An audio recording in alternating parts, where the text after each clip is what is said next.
إنما وليكم الله ورسوله والذين آمنوا الذين يقيمون الصلاة ويؤتون الزكاة وهم راكعون ومن يتولى الله ورسوله والذين آمنوا فإن حزب الله هم الغالبون.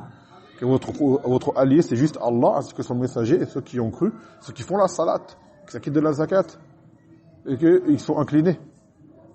Donc de façon générale, cela même peut être parmi les preuves, d'accord, de la foi de ceux qui font la salat et contrairement à ceux qui ne la font pas. Après quelqu'un pourra dire mais la zakat, si quelqu'un il paye pas la zakat, est-ce que c'est un kafir? On dit non, parce qu'il y a des preuves qui montrent que la zakat, ceux qui ne la font pas, c'est un kafir. Mais la salat, là, comme dans le dalil, Allah Azza wa Jal, il dit فَإِن تَابُوا وَأَقَامُوا الصَّلَاةَ وَآتَوُا الزَّكَاةَ فَإِخْوَانُكُمْ فِي الدِّينِ. D'accord? Si jamais ils se repentent, ils font la salat, s'acquittent de la zakat, et s'acquittent de la zakat, alors ils seront vos frères en religion. Les ulama prennent ce verset pour dire que celui qui ne fait pas la salat, ben, c'est pas notre frère. Et d'autres disent, alors celui qui ne fait pas la zakat, c'est pas votre frère. On dit, si, car on a des preuves spécifiques qui démontrent que de l'esprit de la zakat n'est pas de la mécréance.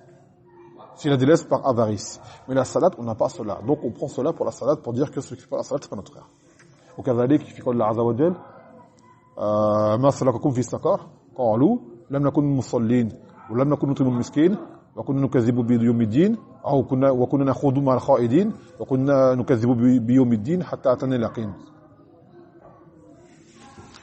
Si tu leur demandes qu'est-ce qui les a menés à l'enfer, ils diront nous étions de ceux qui ne font pas la salat, ni de ceux qui nourrissaient le pauvre, et ni de ceux qui de ceux qui parlent d'événements, des gens qui parlent pour rien, et ont démonté le jour de la résurrection. Donc regarde bien, on a plusieurs faits dans ce verset-là, dans ces versets-là. On se sert de ce verset-là également pour dire que celui qui fait pas salat, il est kafir. Et les gens disent, et celui qui ne veut pas le pauvre, c'est un kafir alors? On va dire non. Parce qu'on a des adillah qui montrent que cet acte-là, à la base, n'est pas obligatoire, et que celui qui ne le fait pas n'est pas un kafir. Mais la salat, on n'en a pas. Et après, il dit quoi? Nous démentions le jour de la résurrection. On va dire quoi à ce moment-là? On va dire c'est pas un kafir, celui qui ne dément pas le jour de la résurrection. Parce que dans le verset, juste avant, on a cité ceux qui ne sont pas les pauvres. On dit chacun à sa place.